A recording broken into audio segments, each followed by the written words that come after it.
Hey people, welcome back to Accidental Gods, to the podcast where we still believe that another world is possible and that together we can make it happen.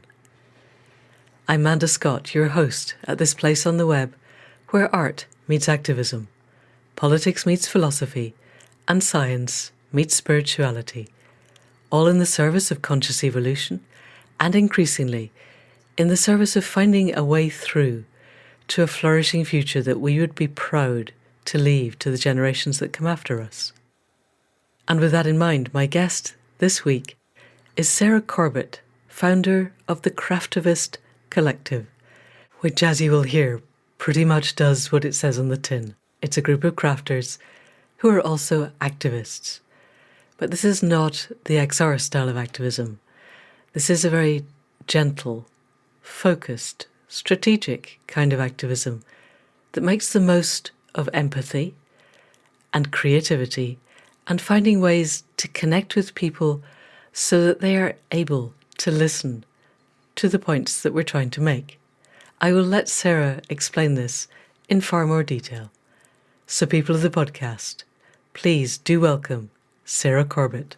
Sarah Corbett, welcome to the Accidental Gods podcast. It is such an honor to have you. I have been meaning to invite you since the very first episode of this podcast, which was in January 2020, I think. So we're only a couple of years late. Wow. So welcome and thank you. Oh, thanks for having me. You're more than welcome. So way back in those days, I just wanted to talk about Craftivism. But since then, you've created the Canary Craftivists. So can we use that as a way into what Craftivism is about and how it works and why it's such a powerful way for ordinary people to find their kind of inner activist in a way that isn't necessarily going to have them gluing themselves to a bank or chaining themselves to a road? Yeah, definitely. It's my most recent project, and I think it encompasses a lot of the gentle protest elements of other Craftivism projects. So I would absolutely love to talk for hours about it, Amanda, so you might have to shut me up after a few minutes. No worries. First of all, we have an hour, so that's fine. And if you want to talk unimpeded for the entire hour, that's totally fine by me. But let's kick you off with let's tell us what Canary Craftivism is. But before that, I think a little bit about who you are and how Craftivism as a whole arose, and then let's hone in on the Canaries. So I am a Scouser. I grew up in West Everton in Liverpool.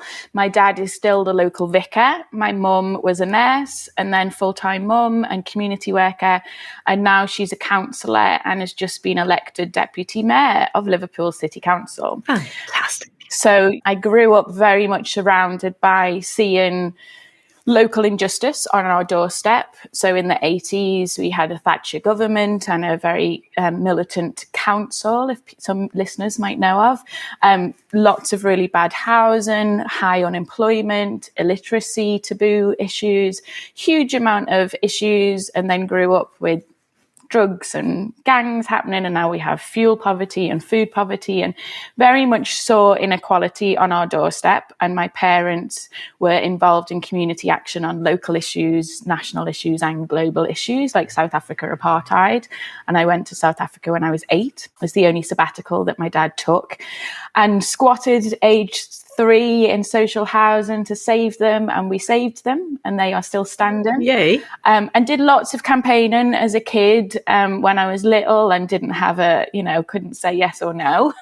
But then growing up in school and at university, and I ended up working within activism for different international development charities and the UK Department for International Development, and was always part of activist groups. You know, I care about lots of issues, and so many, as you'll know and your listeners will know, so many overlap and are interwoven.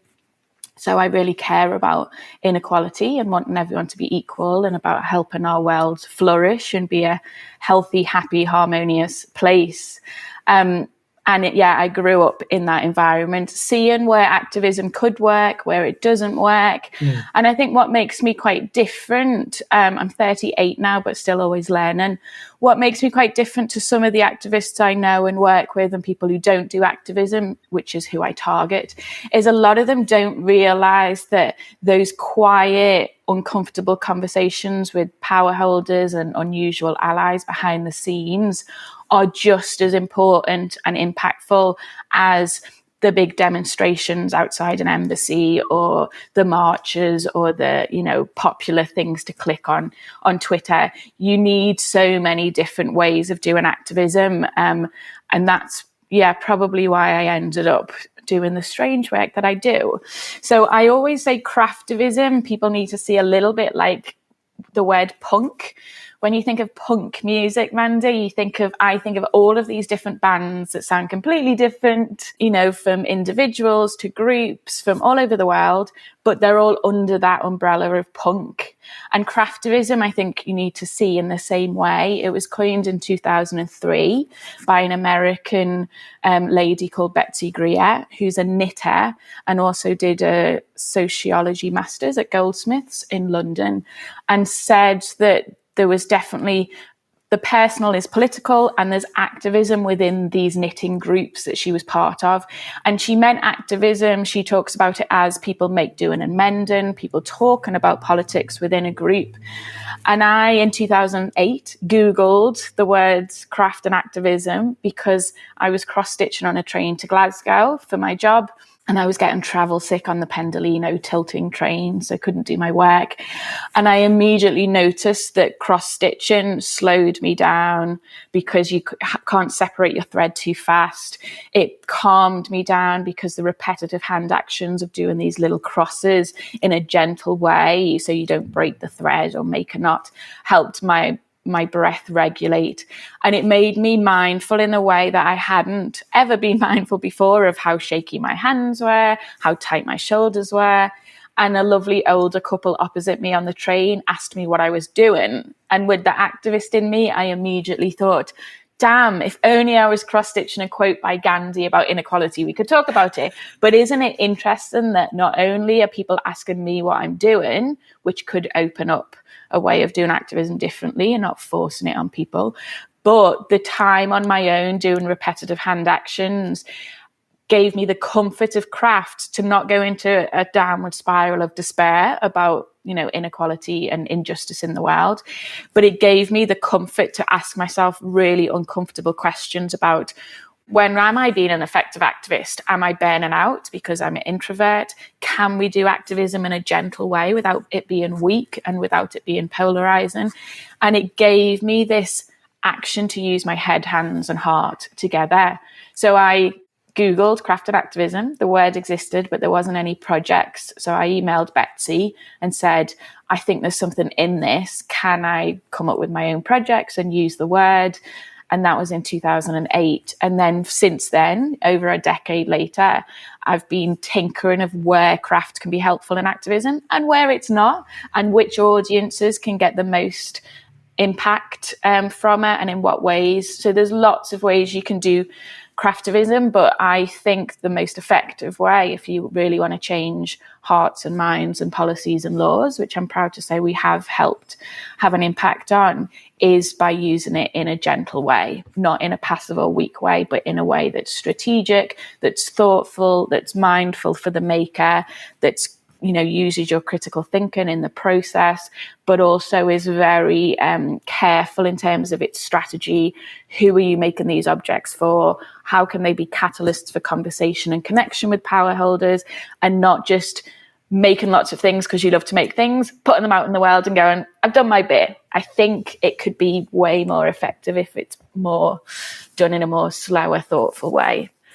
Brilliant and perfect. And thank you. So there's a lot to unpick there. Yeah. So even before we go into the Canaries, I'd like to unpick some of the earlier history of you getting permission from Betsy, obviously, to use the craftivist phrase. I thought you had made it up. Nope. It's really interesting that you hadn't. And the discovery that it changed you, and that if you brought your critical thinking to it, if you were gentle, if you were empathic, then you could begin to connect with people. And it struck me when you and I first met at Schumacher and you were talking about this, it was very similar to the work of Scilla Elworthy, who had done a lot of this work around anti-nuclear stuff, where she would research the people who had decision-making roles in the nuclear agency and then get to know who were their wives, who were their kids, and write them personal letters. And I remember you saying that you cross-stitched, I think, or you embroidered a letter to an MP. Am I right? Did I remember that correctly? I embroidered a handkerchief to my MP. Right. So tell us more about that. Well, first of all, Scilla Eldworthy is amazing. And I actually quoted her in my book, How to Be a Craftivist, The Art of Gentle Protest, because I just think she's brilliant. So I'm really inspired by her work, as well as Martin Luther King and Desmond Tutu and lots of people who, how do they engage with power holders that they might disagree with completely, or even are directly oppressed and harmed by these people? The humility involved of thinking above themselves, of how can we ideally work with people to make a change together rather than just clashing, is incredible. So on a very small scale, I was emailing my MP at the time, my member of parliament when I lived in Battersea, who was very different to my political ideology. We didn't have much in common. And I was doing sending her lots of emails from different charities that I supported and postcards from different charities I was getting. I was getting lots of stuff in from campaign organisations I believed in. And I got an email back from her office saying, please stop contacting us. This is a waste of your time and our time and charities' money, which I didn't expect and I hadn't received before. And I was really shocked. One, I thought, how dare you? You're supposed to represent me in Parliament. Yeah. And I wanted to respond straight away. But I thought, instead of replying to this email, I'm going to do the hoovering to get my anger out and to try and figure out a way that would be useful. Do I just ignore my MP and look at where I have power elsewhere as a consumer, as a colleague? Or do I try and challenge her? So I Googled more about her. I saw where we had common ground. She used to work for John Lewis, which is a cooperative. So it clung to that. Saw that she had the party very much behind her as a new politician, a bit of a rising star. So of course she wouldn't want to rock the boat because they'd invested a lot of time and energy into her. And I was in an area that had voted for her, and she probably saw me as someone that would never vote for her. So it wouldn't make sense for her office to invest in me or have a conversation with me. And strangely, I had a pack of handkerchiefs that an elderly lady had given me, but I have 2 handkerchiefs I have on rotation, so I don't need any more. But instead of giving them to a charity shop, I thought, handkerchiefs. And I was thinking, how do I show my MP that, yes, I might never vote for her, but I am a constituent and I do want to challenge her, and maybe she could challenge me on things and I might change my mind if she tells me why she's voted in particular ways. So I thought, I need to show that I'm not just a clicktivist and a slacktivist, and I'm not just, the label, the stereotype of an activist if I just want to scream and shout and throw milkshakes at her.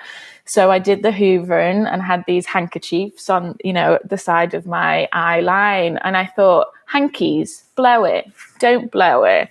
And I thought about how craft was so powerful as a way to show you'd spent hours making something.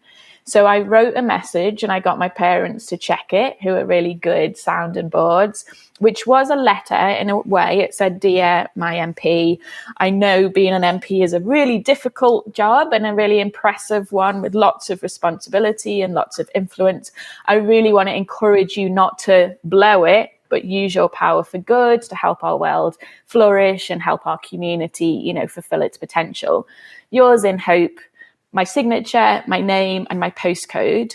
And I spent the time backstitching over my own handwriting, and my handwriting was all cursive. It was the neatest I could do it. It wasn't spiky letters. It wasn't exclamation marks. I wanted that gentleness to come through.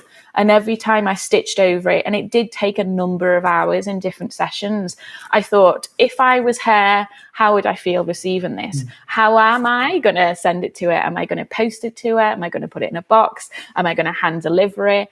It gave me the time to really put myself in her shoes, as it's very unlikely she's sitting down twiddling her thumbs. She's probably very busy. She might have to make quick decisions. how can I be useful to her? She was part of the local church, which was a very big church. Maybe I could talk about how I go to another local church and how we have, I could be of use to her with certain audiences like women's institutes that I know and support and work with.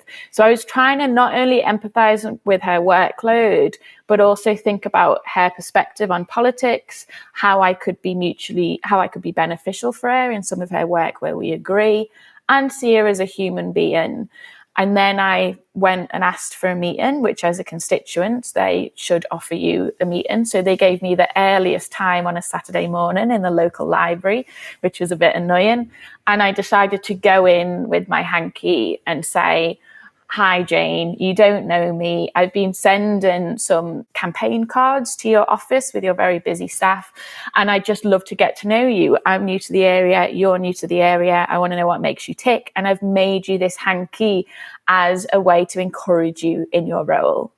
And immediately she went from being quite cold and who is this person, and probably quite nervous as, I'm down there as the activist, to she immediately looked at the back, which made me think, oh, maybe she crafts. She saw it wasn't perfect. I was a bit embarrassed to give it to her. I didn't go in with an ego at all or to try and manipulate her. And I said, oh, you used to work for John Lewis. I love cooperatives. And, my mum's a local politician. She was a local councillor at the time and the Minister of Education. We talked about things where I knew that we could find common ground and a bit of a bridge. And then we could challenge each other, but in a respectful way. And it meant that anytime I contacted her office again, they knew me as the hanky girl. They were more likely to reply. The neuroscience behind it is that when you give a surprise gift that's a positive gift, it creates dopamine in people. So they're much more likely to engage with you, even on a subconscious level. They might not realize they're doing it consciously or not. And it's a physical thing that took me about 10 hours to do over different sessions. So it didn't make her change, her party politics. It didn't change a law, but it did help me be more of a critical friend than an aggressive enemy. And it did help us work on some things where we did agree, like the 0.7 aid budget. We did a lot on that a few years ago together, where it was mutually beneficial for our audiences. And it did put a lot of pressure in the party, especially because she was losing members of her own party who were against her support of 0.7 aid budget. So her office contacted me and said, I know you're for this. I need to show that my constituents are for this. Let's do something in local media. So it was that messiness of activism where you have to know where to compromise, where to negotiate, where to be purist, where to do a media stunt, and when to have those hidden conversations. But I think that handkerchief really helped me see that craftivism can be useful catalysts for connections and relationships with people you disagree with. But I also use it for bits of street art to engage people online. We make stuff for ourselves as physical reminders to be the change we want to see. There's lots of different ways to use craft as a form of activism.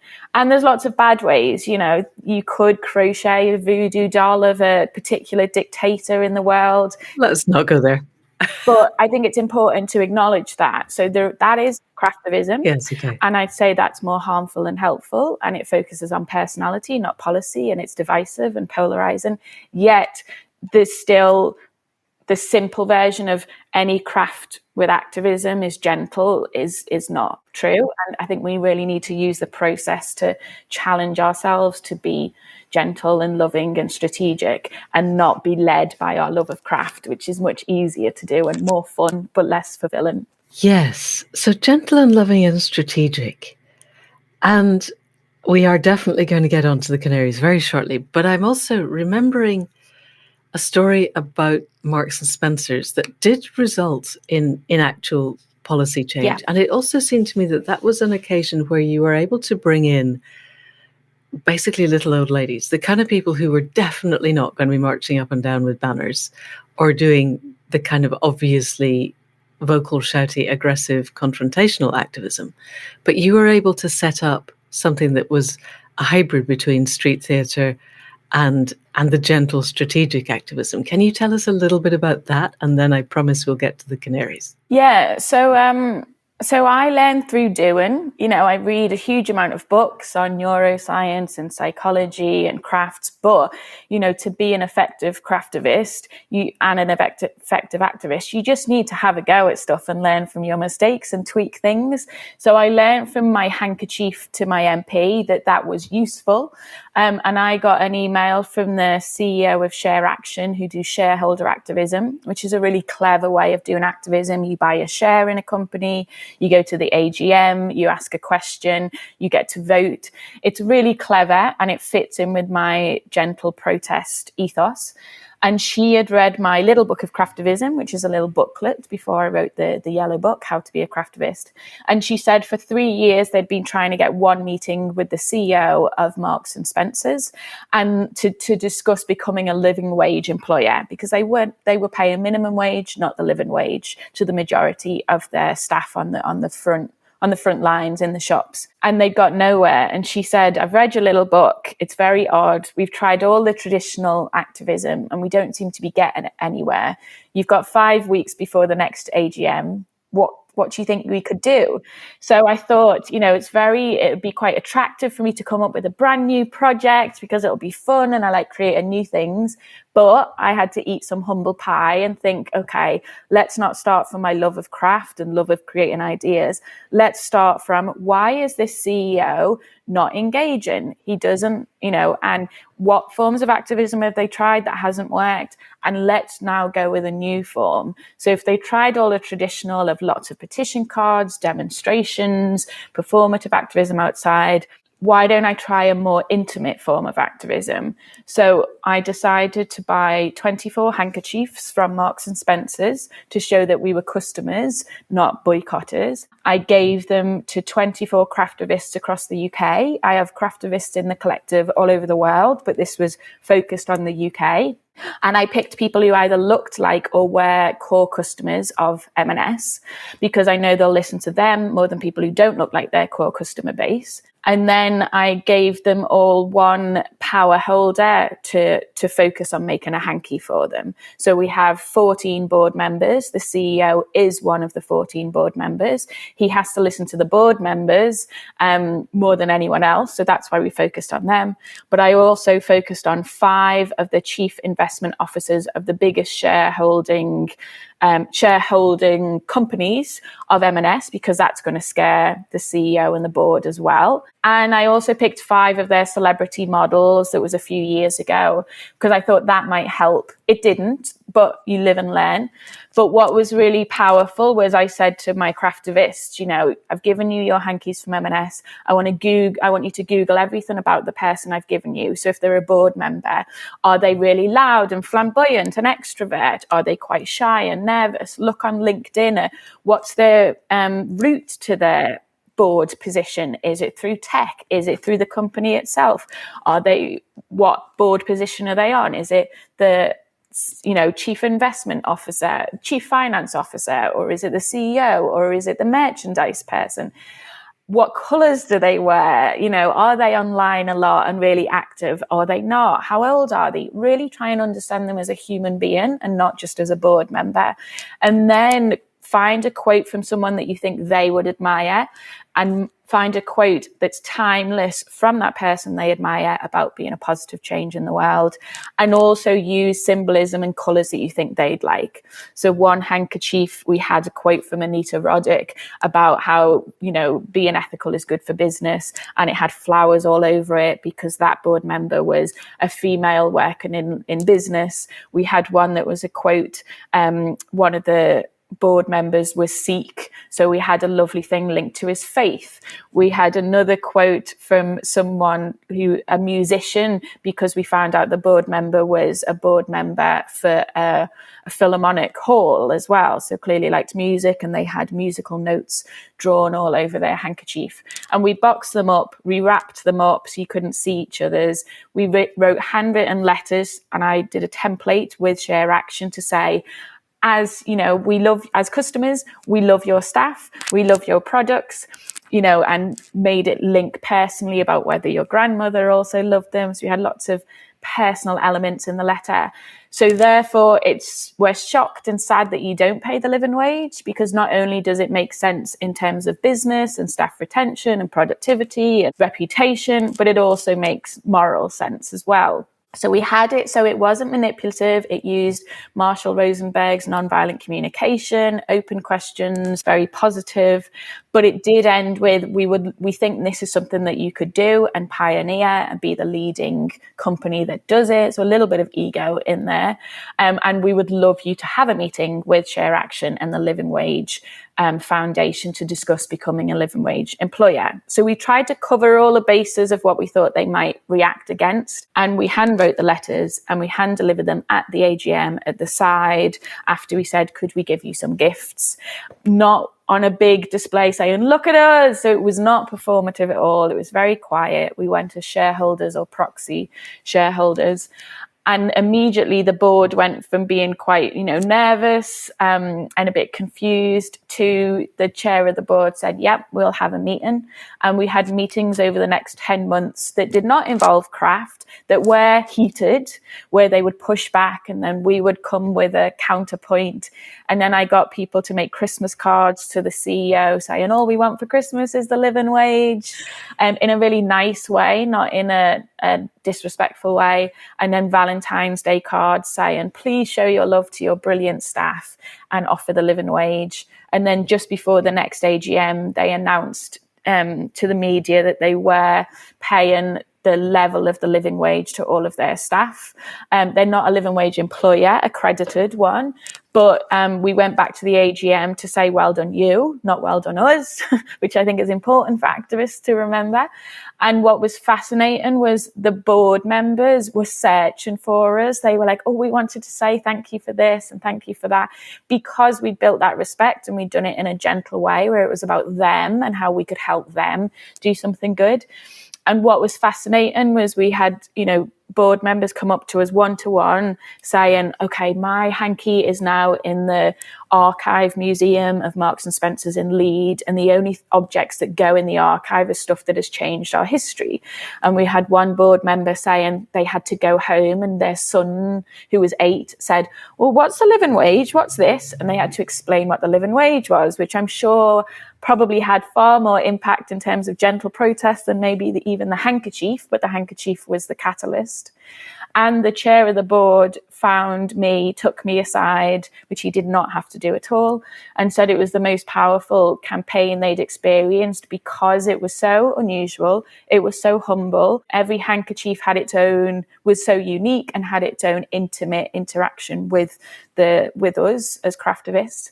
And he said every time they met, which most boards meet very regularly, they kept saying to each other, what was on your hanky? Where have you put your hanky? And then they'd say, well, one of them would say, they might have a point. Maybe we should look into it. Or how is that going? How far are we going on the living wage? So there was always some blockers, but between the 14 of them, there were some people who were for it, some people who were against it.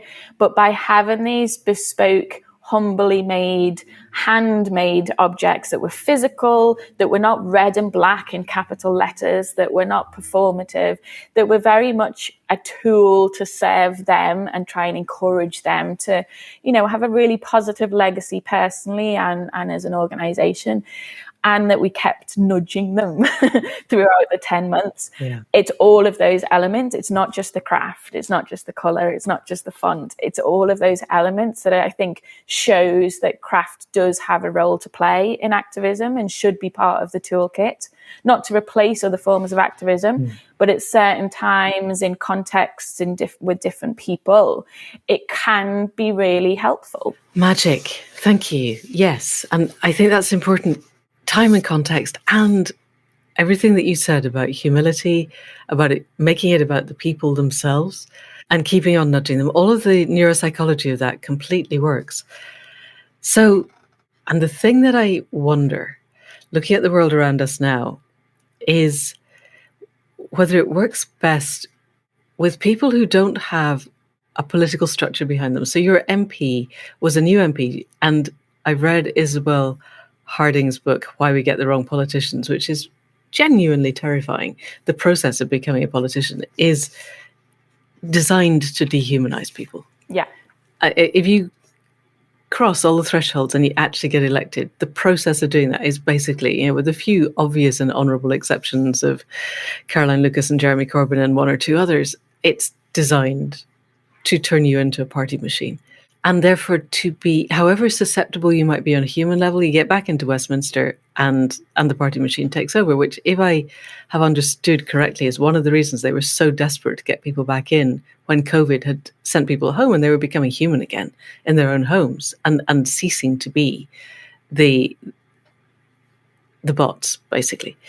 So we're moving on to The Canary Craftivists, which is your new book. I will post a link in the show notes. Your previous one was with Unbound. Is this with Unbound as well? I didn't look. No, so this one's self-published. This was the project went so well and has so many elements to it. I knew I couldn't turn it into a craft kit. So I turned it into a beautiful manual. Beautiful book. Yes. It's glorious. The photography is fantastic. The ideas are great. Oh, Liz is amazing. It is actually a beautiful object in and of itself. And if anybody wants to be a craftivist, a canary craftivist, or any other color of craftivist, it's just a really easy read. Oh, good. Really beautiful and totally practical. So you have fairly near the beginning, page 13, your canary craftivist goals. I'd really like to go into them in a bit more detail, and then page 192, the kind of manifesto at the end, and everything in between. But what is canary craftivism? How did it arise? And what has its impact been to date? So it came out of knowing that COP was going to happen in Glasgow. This was pre-pandemic. I'm really passionate about how craftivism is accessible to everyone. Anyone can do it. But I think we've all got limited time, and I really want to focus on running the Craftivist Collective. I really want to focus on where I can have most impact. So I used to work for lots of different NGOs. I still work a lot as consultant and collaborators with them and doing workshops and teaching. And I do a lot with the Climate Coalition, who I love because they're so broad and it's a coalition of different climate organizations. And before the pandemic, I was asking them, what are you doing before COP in Glasgow? And I was asking different organizations I know. So some XR groups I was asking Greenpeace and Friends of the Earth and Climate Coalition and Women's Institutes and as many organizations as possible. What are you doing? So that I could map out what they were doing, and then I could see where my work could be of most use to fill some of the gaps, rather than competing with other climate organizations or activists, which is not helpful. And what I noticed was a lot were doing stuff with existing climate activists, and lots on the left or middle ground, but there wasn't a lot, and lots in cities, but there wasn't going to be a lot happening with people who don't see themselves as activists, which our UK government is a conservative government. So I knew that we needed to show that a conservative audience really cared about this as well. If we had a Labour government, I would work differently and target a more Labour audience. And I wanted to offer something that wasn't just in the big cities, that was ideally in conservative constituencies, in suburbia, in places you don't normally see climate action, for people of all different political persuasions to come together, but specifically people who don't see themselves as activists and have never done climate action before. So that was my context. Then the pandemic hit, COP was delayed another year. But what I had in my head was this idea around yellow canaries, because I knew yellow canaries were used in the coal mines. They were seen by coal miners as colleagues, not objects. They would, tweep and sing with the coal miners as friends. And then when they got quieter and sleepier in the coal mines, the miners knew that to save their canary friend and colleague, they needed to get out. And I found it fascinating that there wasn't a lot on there that I found, but what I did read online in different academic journals was that these miners would say in the UK and mostly America, in those two places, would say, yes, the canaries were there to save us, but really we were there because we loved our canaries and we wanted to save them. So it was fascinating how they saw them as colleagues and not objects. And I love that they're yellow, they're delicate, they're small. They were sort of these friends, like these critical friends rather than aggressive enemies. Yellow is my brand colour because it's a hopeful colour, but it's still an active colour.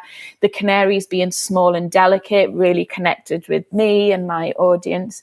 And I thought, yes, the quick, easy thought in my head with the activist hat on would be, let's all dress as canaries and do die-ins. Let's have dead canary humans everywhere. The Guardian would love it. It would be really good media. You'd get people to go, I get it, dead canaries.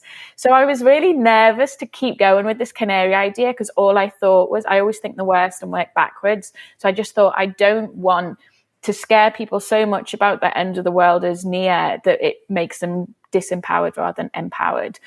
So with the look of the pandemic, I had a few months to figure out what to do and to mitigate those risks. So I thought, okay, I'm going to get people to hand make life-size yellow canaries that fit on the palm of your hand. You can crochet, knit, cross-stitch, whatever craft you want, but it needs to take a few hours to make and it needs to use repetitive hand actions. So I'm not asking people to make a clay one or to do a machine one where they could sew over their finger. You need to use the repetitive hand actions to think through. I offer craft to thought questions. So you use a process to think through these questions, which are, where am I part of the problem with global warming? Where can I be part of the solution? If I was my MP, what might be stopping me from being part of the actions that we need to build a cleaner, greener future? And more questions about how can we all, improve the world quicker. So I had craft to thought questions for people to think through. And then you make one for your MP. So I had a letter to go with it as a template letter, which is in the manual. And you give one to your MP. You could probably make hundreds and love to craft hundreds, but it was about quality, not quantity. It's about writing the letter. The letter was specifically saying, I haven't done climate action before. And I really love our constituency. So it was very much focused on constituency level to make the MP think, oh, yikes, if I don't do anything, I might not get voted in again. And that this is an issue beyond the typical climate activist who I love and know and support, but are doing their own thing. And then alongside that, I wanted visuals for local media. So we focused it as a summer project because in the summer, there's not a lot of activism happening. MPs are on summer recess and local media, local newspapers are desperate for content.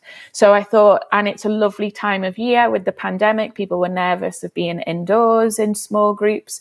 So I asked people to also dress up as canaries. They could just wear a yellow t-shirt or hoodie, or they could make a beak and a cape, however creative you want to be. But I want you to be in groups of 12 or less. So this is the countercultural part of quality, not quantity, one canary per MP.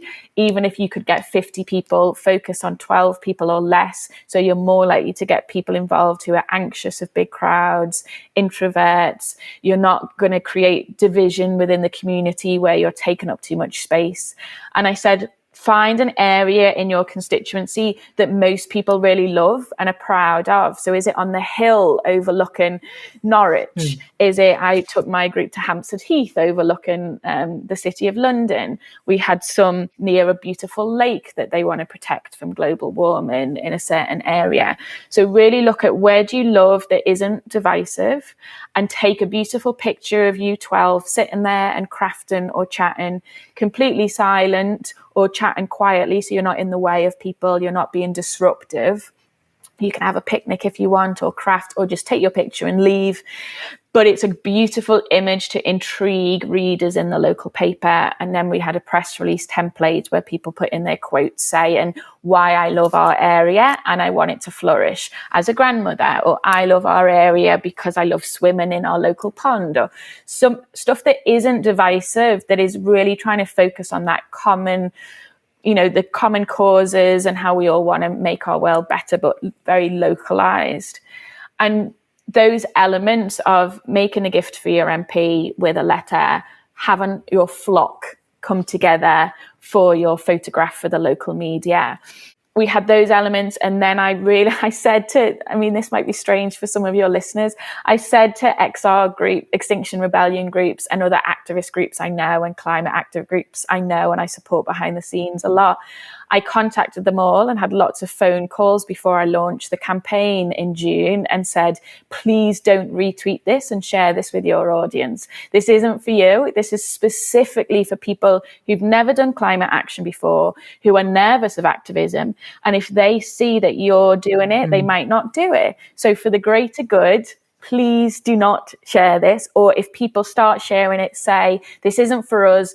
You know, it's great that we're doing our thing and they're doing their thing. And people got it, but there was a little bit of tension. But it was really focused on that narrowness. So a bit like the M&S campaign, it was 24 craftivists. I didn't ask for more. I was very specific. This was the same as all of our social media on Instagram and Facebook and Twitter was, if you're more of an eco-warrior than an eco-warrior, come join us. If you're an eco-warrior, go do your thing.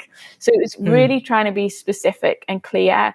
And in terms of, you know, we didn't change a law, but I tried successfully. I think we did fill some of those gaps. So we got a huge amount of local media over the summer months leading up to September, and COP was in November.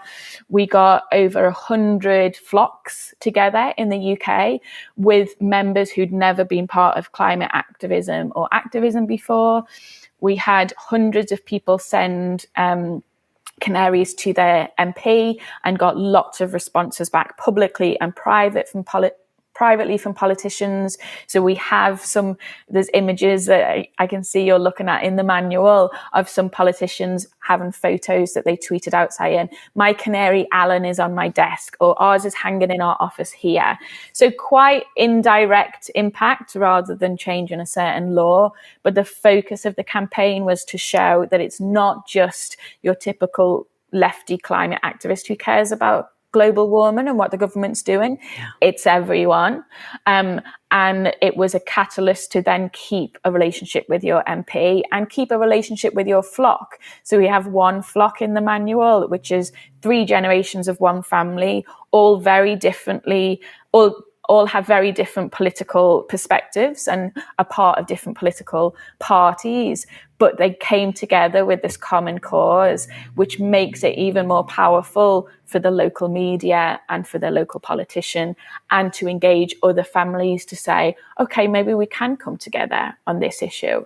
So all of my campaigns have very different objectives. Some of it's about local or national media, some of it's about a policy or a behavior or a culture. This one was about just before COP, how do we help build a more diverse, larger community to support the climate justice movement, and then keep engaging that community to keep holding their politicians account in the future. So the canary, they've sent their MP, they're not going to send another one every month, but they can say, how's Alan, my canary, doing? I've noticed that there's a law coming up now that we need to push harder to implement things, you know, more top down, or a law that needs to be pushed through. What's your response on that? Do tell us. How can we do more locally? It's really helping hold people accountable, politicians as well as local business leaders and councillors that people have made canaries for as well. And the manual is there as a tool for people to use in their own context wherever they are in the world. But it was very much focused on, if you're an eco-warrior rather than an eco-warrior, then you're the right audience for this. Yeah. And you had WI chapters or clans or whatever. I don't know enough about the WI, but which is exactly that section of the population that I would imagine would never do anything activist, at least not this kind of activism. And there we go. It's really mixed. And for years, I've been targeting women's institutes. So in the UK, women's institutes have been going for decades, and they are seen, if you've got to stereotype them, they will be seen as white women in their 50s in suburbia, not political, but, crafty and coming together with other women. Now it's a very diverse mix. You have the Shoreditch sisters and the Dalston darlings and the Borough Bells, and quite young, like more cool and hip, crafty type women's groups that would be more lefty. But you also have the, more apolitical or right-leaning in different communities. And the Women's Institute have always been really politically influential with any politician and with any ministers and prime ministers of whatever party they are.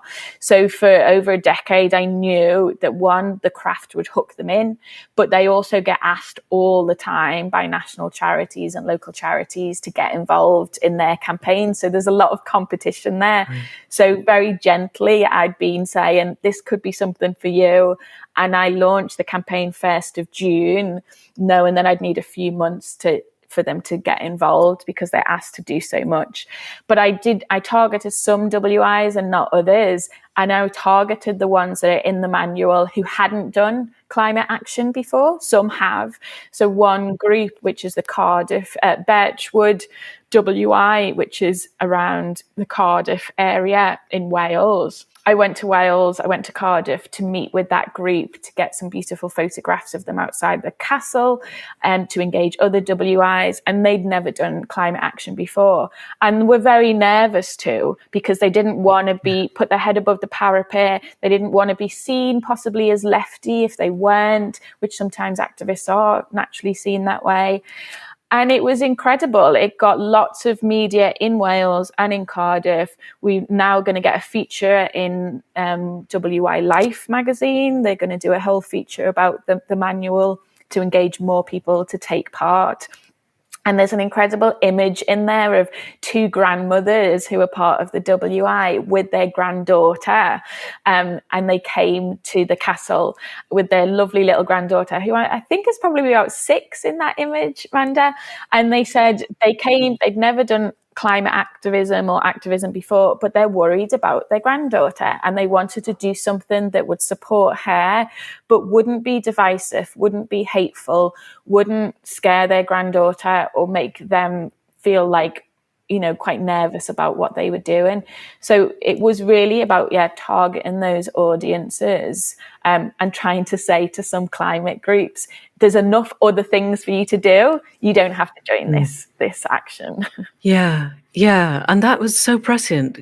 We had a friend from here who crafted a 10-foot polar bear called Clarion and then walked with him as a pilgrimage from Bishop's Castle up to Glasgow for COP. And asking for people to support along the route. It was 10-mile sections a day. All you had to do was maybe half a day, come and walk for. And there were people along the route saying, oh no, you've had someone XR has retweeted you, I can't come. Yeah, which is so sad. And that just makes my blood vaporize and blow my head apart. But you could look at the neuropsychology of that for quite a long time. But then by recognizing that is a thing, and instead of getting incandescently angry about it, working with it is part of what I think craftivism is so impressive for. And I think it's working. So I challenge my craftivists a huge amount. So I'm constantly having to say, be the tortoise. The tortoise won the race, not the hare. Slow down. Don't just do lots of craft because you love doing it. It's quality, not quantity. It's using the process to think critically about what you're doing and not just watch the TV while you're knitting. Yeah. It was a gift in lots of ways doing this campaign, because not only could I say to activist groups that I know and love and have friends in, the reason I'm doing this for this audience and not you is this reason. So it helped that way. Yep. But I also could challenge these grandmothers in Cardiff to say, I see what you're saying, but we need XR just as much as we need you.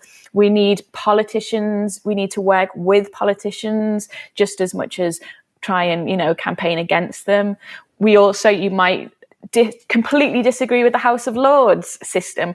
Yet, while it's still in place, it's a good way for us to think about how to get Lords on board so that they can weaken certain laws or promote certain things within government. So it was a real opportunity to challenge people to understand politics better, understand activism better.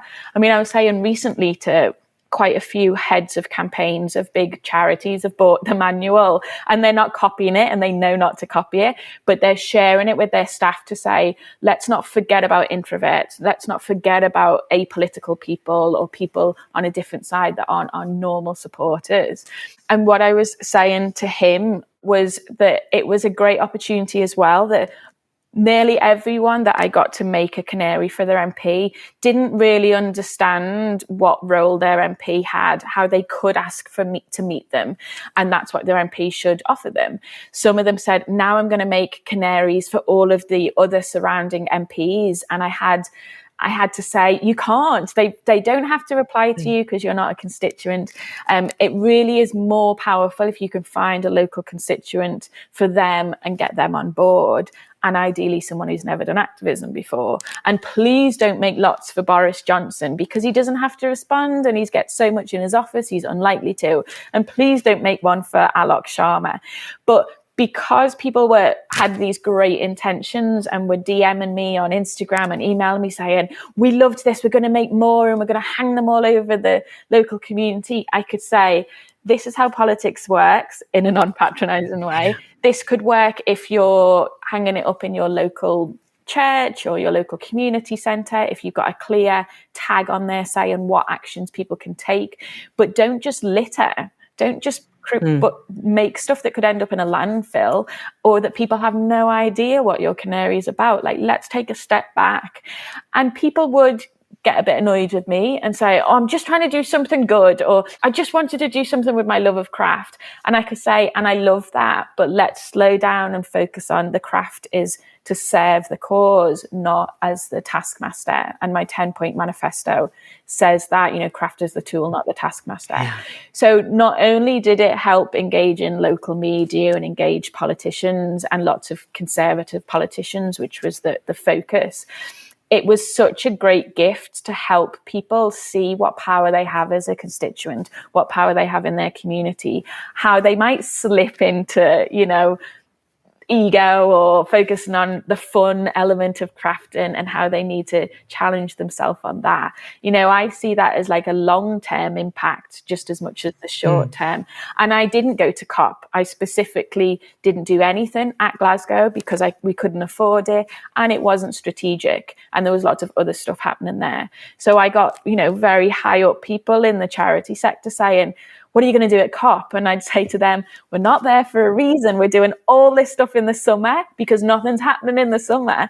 What's the point me going to COP? There's enough happening there. So it was quite sobering for people to challenge themselves of, well, is there a reason that they should be going? Is that a good use of their supporters' money? That was my gentle protest to them a little bit.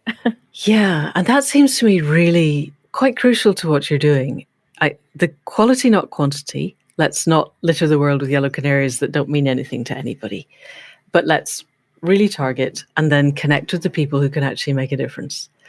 And what we've seen post-COP is quite a lot of backtracking. The IPCC, on the day of recording, we've just got a new report out, which is much bleaker, much more hardcore. But at the same time, there's a lot of pushback within the ruling party in Britain, and I would say elsewhere, of questioning our commitment to carbon zero by 2050, which everybody knows is too little too late anyway, but they're saying we can't do it. And the oil prices have leapt through the roof. And as a not disinterested observer, I look at, Ben van Boylen really did get minced at COP by a rather lovely young Scottish woman called Lauren. Came away, and it's as if they went, okay, so you guys think you can do without oil? We'll show you. And the oil prices skyrocketing. And now we're in a war that is going to eat massive amounts of carbon. And so I'm interested in individual MPs, because we're back to they're all cogs in the machine. And yet the government is composed of 600 people who are people. And it has been drifting ever further to the right, actually racing rather than drifting, I would say. And it seems that we have a prime minister who listens a lot to what to me would seem very hard right social media. The whole thing that he did with Starmer about Jimmy Savile was straight out of the kinds of right-wing social media that I couldn't look at without my eyes bleeding. And so you and the Craftivists and everything that you've done are, I am guessing, providing a counterweight to that. And I'm wondering how things have progressed since the summer, because we're now beginning March. And are your Craftivists or your flocks, your 100 flocks around the country, still in touch with their MPs and the policymakers? And are they seeing any traction? Having demonstrated that your actual constituents, people who might actually vote for you, really do care about this, are you seeing differences, changes in nuance of how the MPs are behaving? Well, one, there's no easy answer and there's no silver bullet to any activism. I run the Craftivist Collective with patrons. So I have people who give me £10 a month to do what I do, because it is very counterintuitive. So it doesn't fit a lot of funded models. So I didn't do a very robust, social impact survey to send to all the craftivists and ethnography and all of that. It's very anecdotal, and it's me. I'm a one-woman band on purpose. It's me directly contacting all of them with those questions and building a relationship face-to-face with them. So it is just me doing it, in case people think it's a bigger organization.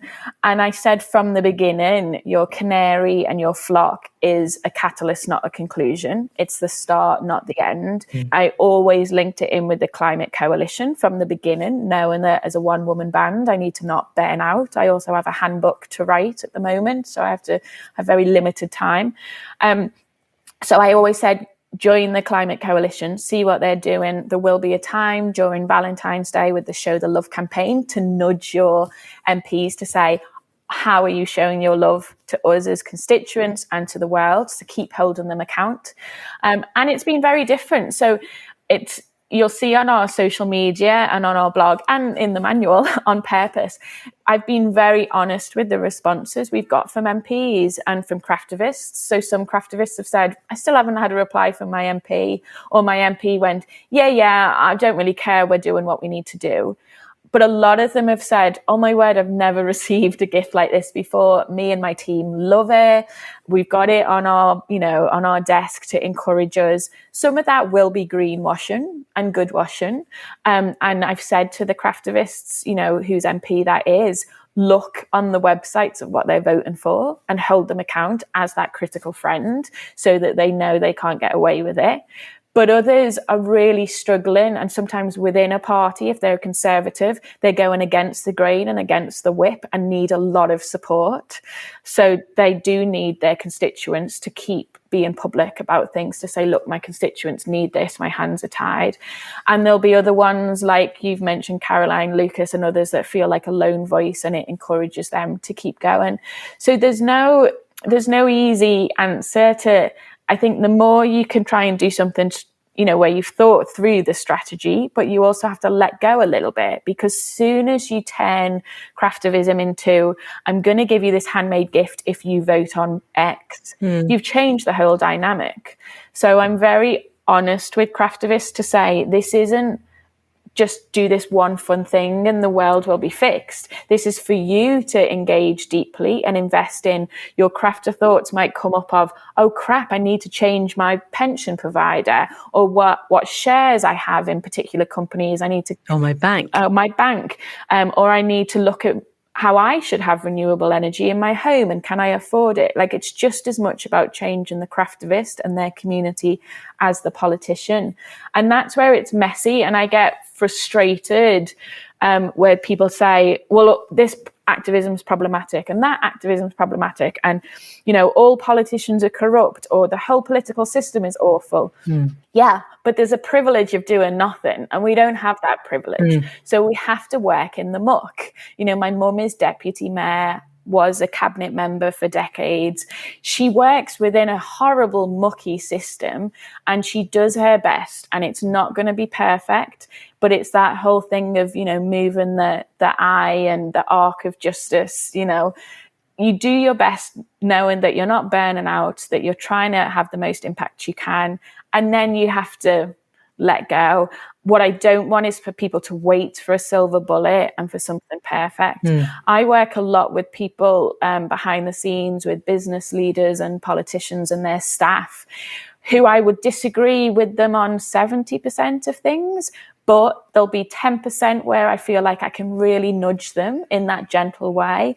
There'll be some stuff where I can say, look, I'm going to scare you here. I will tweet some of the awful stuff you're doing unless you tell me that you're going to change it.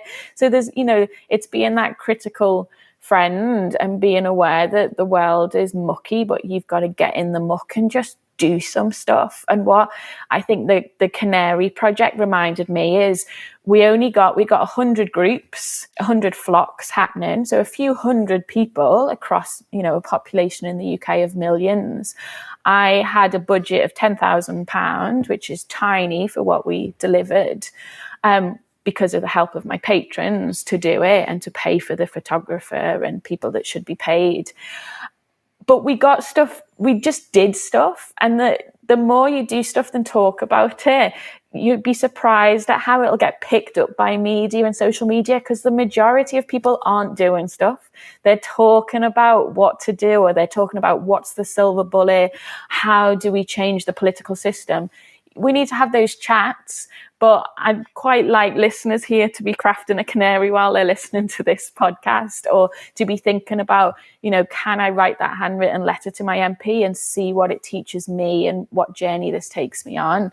Because it is shocking how it reminds me that, 100 flocks of canaries across the UK has had some really positive impact, and it's been balanced of not so negative. So yes, we're making physical resources, but the point is that they never end up in a landfill, that people do rewear their canary capes and beaks for other moments that we're going to have over the next few years. I've said keep hold of them, because there'll be key times that we need to stand outside, an AGM for a certain company, or have a photo stunt next to a financial district in a certain area for something. That is going to happen without me burning out.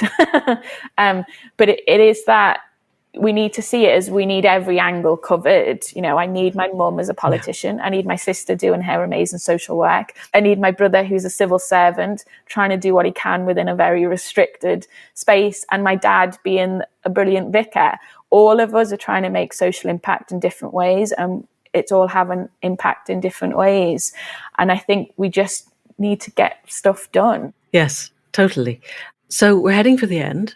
I've got a link to your book on Unbound and your website, and people can become a patron on your website.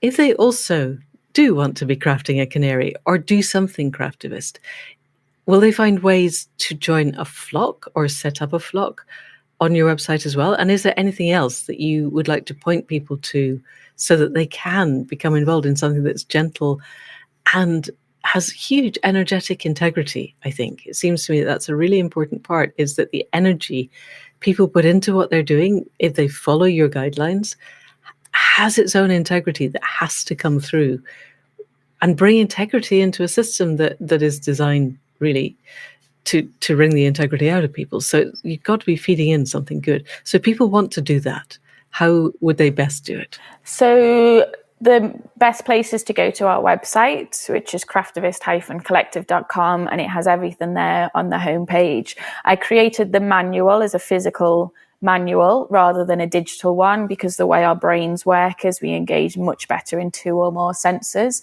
So actually there is so much involved in the Canary project. It helps people much more to have a physical manual. It is made on recycled paper, so that helps.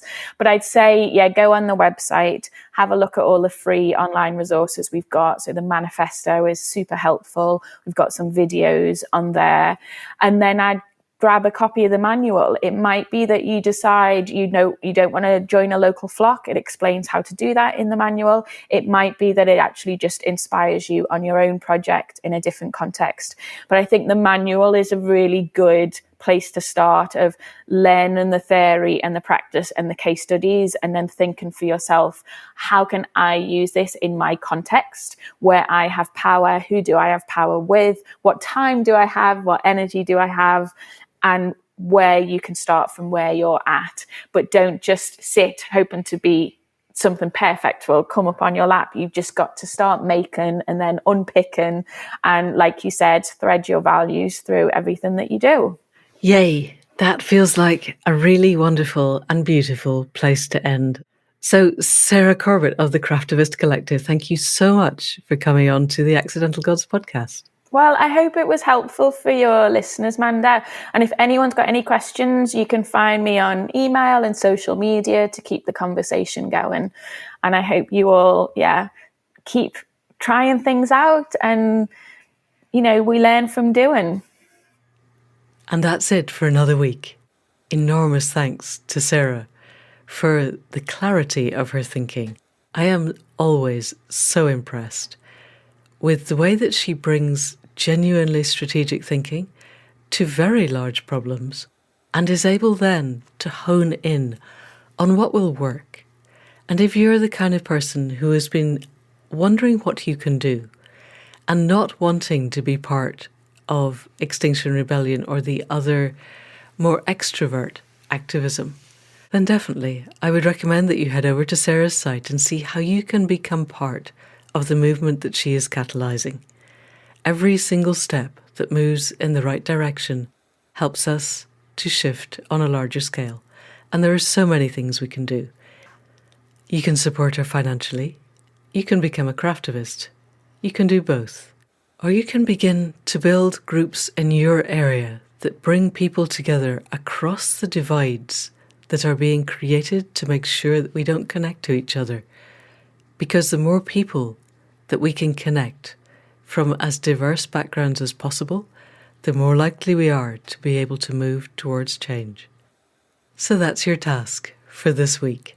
Find 5 other people who don't think in the same bubbles as you do and talk to them about what's happening in the world and how we can be part of the change that we need to see. And that's it for this week. Enormous thanks as ever to Caro C. for the sound editing and the music at the head and foot. Thanks to Faith Tilleray for the website and the thinking that helps this happen, to Anne Thomas for the transcripts, and, as always, to you for listening. And if you know of anybody else who wants to be part of the generative dance of the world, or even wants to craft a yellow canary, then please do send them this link. And that's it for now. See you next week. Thank you, and goodbye.